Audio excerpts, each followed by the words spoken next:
I'm traumatized and you're traumatized. I'm just gonna go and live my life on a boat hunting slavers. And I'm like, where is this love for boats coming from?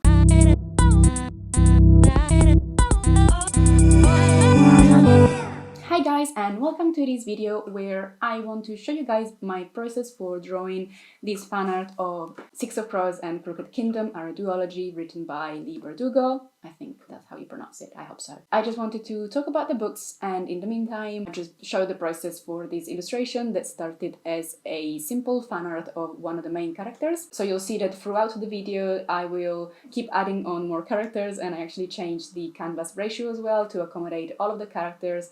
And halfway through I start sketching them all to make sure that they fit with each other, and then I just go in and render one by one as the illustration sort of takes a shape together. It's been like a weird process for this illustration because it didn't start as cohesive as I would usually do. I hope you find it interesting. I don't know if this is a book review or an art video. It's just kind of like a mix of the two.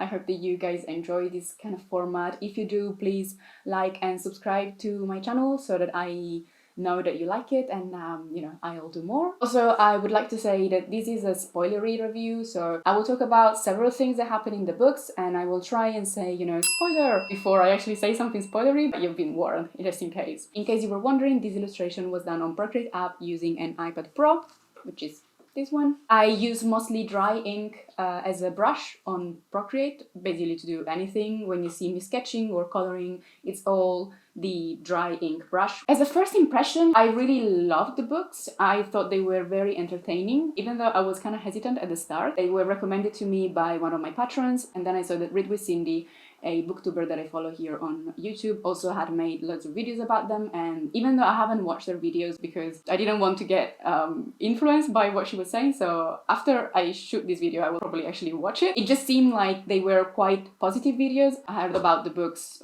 from other podcasts and people that in general I trust the opinions of, so I was like, these are probably really good books, but I just, I didn't really want to read them. And then I did, and then I got obsessed. So this said, I probably have some critical stuff to say about them, and that doesn't mean that I didn't like the books. I usually have criticism about things. So let's start with talking about Inej, which is the first character that I started sketching, mostly because I really like her as a character. She's probably not my favorite character, just because I always find it really hard to have one character that is my favorite one, because I like all of them for different reasons, and I dislike all of them for different reasons. She's very interesting to draw because she's this kind of spy acrobat figure, and so I just wanted to do a quick sketch of a character with a hood, and so I just thought, let's draw Inej. The first thing that I thought, and you have to remember, I was starting to read this begrudgingly. The book gave me huge Mistborn vibes. I don't know if you know this series of books by Brandon Sanderson. Two of the characters are incredibly similar, and in general the setting and the kind of plot it has strong echoes of Mistborn. In Mistborn there's the gang leader, he's called Kelsier, and everybody calls him Kel. He has extensive scarring on his hands. There's like a focus on his hands, and Kaz, one of the main characters in Six of Crows, is always wearing gloves, and you don't know the reason why he's wearing them. You find out later on in the books, but at the start you don't really know why he's wearing gloves, so there's this sort of focus on his hands, which, yeah, I mean, Kaz, Kel, gloves, as the book goes on, you realize that they're very different characters, aside from a certain wry wit and being very megalomaniac and self-centered. I'm not saying that Lee Bardugo plagiarized the character. It's just that at the start they do sound very similar. The other character in Mistborn that is very similar is called Vin. She's the main character of Mistborn, arguably. She's a very small girl. She has dark hair as well. She's very stealthy. Because of magic, she can actually pull herself in the sky and jump really high and do all sorts of things, and she's got small daggers and knives, and it's yeah, Inej does all those things as well, even though she's not a magic user. Again, they are not the same characters, they just sound kind of similar. In general, also the vibe of a city with mist and this heist. At first I was not impressed. Then as you move on you realize they're very different characters. Also, the thing I did not understand about Inej is that you have this arc of her life where she comes from and where she wants to go, and that's really beautifully told, by the way. Spoiler, she's basically in love with Kaz. You can understand that immediately as soon as you see them together, basically. She tries to get close to him and he's just not giving anything back because he's very traumatized and very damaged himself. He can't really love anybody unless, you know, he first forgives / heals / loves himself, as most of these kind of narratives go. But instead of Inej just sort of hanging around and being like, oh, I can be your cure, just the whole nurse narrative, she's actually like, well, there's no future for us because I'm traumatized and you're traumatized, and obviously we can't be good for each other if we are both traumatized. I'm just gonna go and live my life on a boat hunting slavers. And I'm like, I really agree with all of her reasoning. Good for her to realize that you can't save him, really. But at the same time, where is this love for boats coming from? Throughout the whole first book, she never mentions any affinity for boats at all. She doesn't come from a seafaring people. The Suli are nomads, but they go around with wagons, not boats. She's never been on a boat before, apart from the one time where she was literally captured as a slave. I just don't get it. I agree with her deciding to dedicate her life to hunting slavers and freeing people. Maybe just do it on land, because it doesn't really make sense. Let's move on to Nina. She is a Grisha. She's a heartrender at the start of the books, and she can, well, manipulate basically the human body, so she can slow down, you know, a pulse, or she can heal a person. She can also tailor a person. Tailoring means when you change someone's features, so you can make them more beautiful or just change their features altogether. She's become a criminal and living in Ketterdam because of a whole story with basically getting captured by some witch hunters in Freyda. I actually meant to say Firda. She got captured and then she got free and then she was captured again, and then she has this whole really complicated love story with another one of the main characters called Matthias, who's a Freydan and a Druskel, which is an order of soldiers who's dedicated to hunting down Grishas and killing them. So here we have obviously the Romeo and Juliet kind of dynamic, like love and hate, kind of opposite attract sort of situation. But the thing about Nina that I really love is that she's described as larger than life. She's like, she does everything really intensely, and she's described as being like really abundant, super confident. There's a lot of her. She's not submissive or shy, but she basically has like no shame, and that's really great. Also because there's like a lot of situations where Matthias instead, he's really like reserved and repressed. Like Fjerdans are kind of like this mix of northern people who have a tree as a god, but also are very repressed, like pilgrims, like Protestants from like the 16th century or something. The thing that I love about Nina, as I said, is also the, spoiler, description and rendition of the concepts of addiction and mental health in the books in general, because at the end of the first book, Nina has to make a choice to save everybody and take this drug called Parem that will make her super, super powerful, but also will basically be a death sentence almost. Like, this drug is super addictive, and if you're a Grisha and you take it once, then you're basically just gonna want more and more and more, and your body will just sort of consume itself. But she takes the drug, she saves everybody, but then her powers sort of run out and she gets, you know, into the withdrawal phase, and it's horrible. It's described in a really harrowing way, and I think that's really awesome. Like, obviously not the idea of having withdrawal symptoms, but it feels very realistic and very raw, the whole description of trying to grapple with this constant need and the things that she's willing to do and say, and, you know, kind of debase herself in order to have another shot. The people around her help her, and so in the end she manages to get through. The way that she actually moves beyond the drug is that first she starts using her powers again, which they have changed. She's not a heartrender anymore. She cannot feel living cells anymore. She can only feel dead cells. So now she's a necromancer apparently, and that's something that has never happened before in the Grishaverse. So that's interesting, I guess. I mean, the whole magic system is a bit weird, honestly, and it feels like some details are not ironed out like 100%, but it's interesting that she's basically now this necromancing, like, badass witch, so she's awesome. And also apparently she can move forward and not want the drug anymore because she starts like snogging Matthias. And literally, like, after the one time that they start snogging, then she's like, and then she felt like she didn't need the drugs anymore.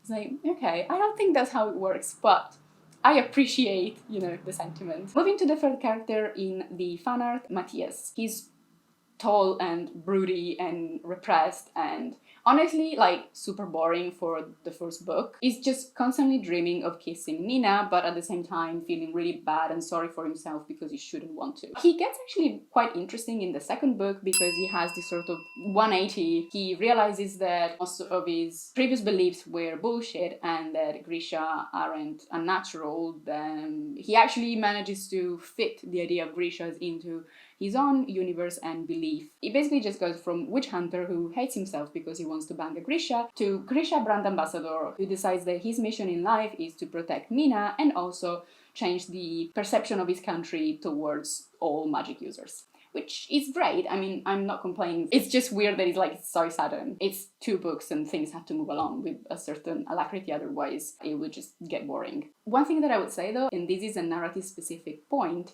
is that the plot, especially in the second part of the books, feels a little bit contrived. The big heists have been set up and then a lot of unforeseeable problems start appearing in order for the characters to have more things to overcome to get to the to the end of the book and the solution to their problem. At that point, there's a stark difference with the first part of the books where Bardugo was able to create interesting plots and interesting heists, and she explains almost all of them to us, while instead in the second part, things happen, and to deal with them, Kaz, the gang leader, has to just sort of think on his feet and create new solutions and new scams, and that's when the characters just go like, oh, Kaz has got his scheming face on.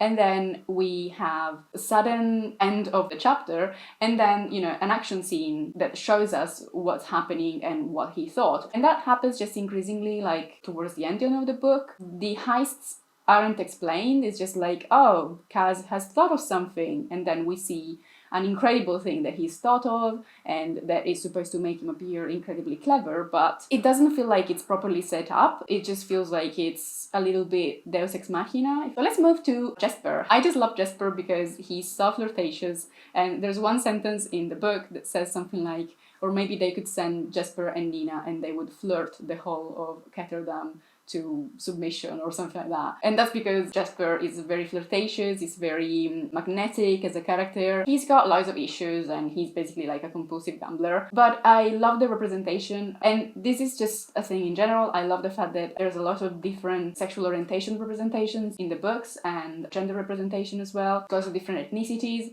And I know that some people might say, oh, she's just ticked all the boxes so that people couldn't complain or couldn't criticize her for not being inclusive enough. While on one side, maybe that was a concern, maybe that's why she did include some of the minorities that she did, but on the other side, it doesn't feel contrived in the story. It just feels very organic. Also, I love the drama. I feel like the young adult component of the book comes through, especially because there's a huge importance placed on the various love interests. It does feel very much like high school. On one side, that's great because Bardugo can write love stories very well. On the other side, I feel like this sometimes goes a little too far, especially when all of the 6 characters get paired off with each other. Was that a spoiler? I don't think so. I mean, it was pretty obvious from the start, but it just feels very much like a Netflix show. You have a friendship group and all of the friends like get together, but it goes kind of against the rest of the story where these characters are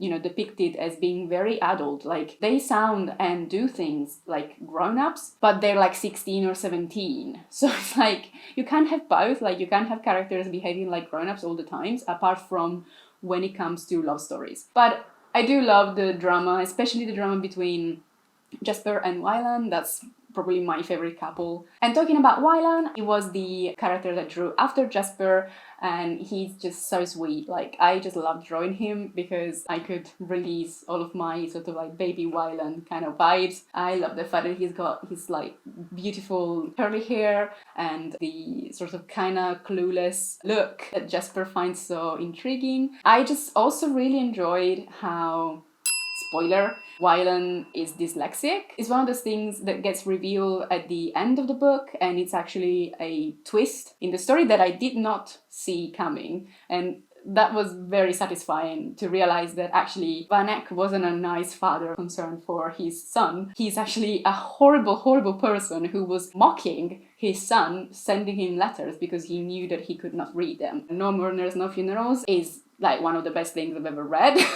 Honestly, I think Lee Bardugo, with that specific it's not really a catchphrase, is it? But with that specific sentence, she encapsulates the spirit of the books, and she creates such a strong, cohesive sense of, you know, of the group coming together. It's gritty and it's raw, but also it makes you feel like you're also part of the group, because you can easily start, you know, telling it to yourselves or, you know, to other people in the fandom, and they understand what you mean. So great job with that one, honestly. So finally, I did all of the other sketches and left Kaz for last one, because I felt like he brought together the whole composition, especially with the card shooting forward and the 6 in the very forefront. I actually drew a 7 at the start, and I don't know why, because it's not 7 of crows, is it? But as you can see in the process, at first that was a 7.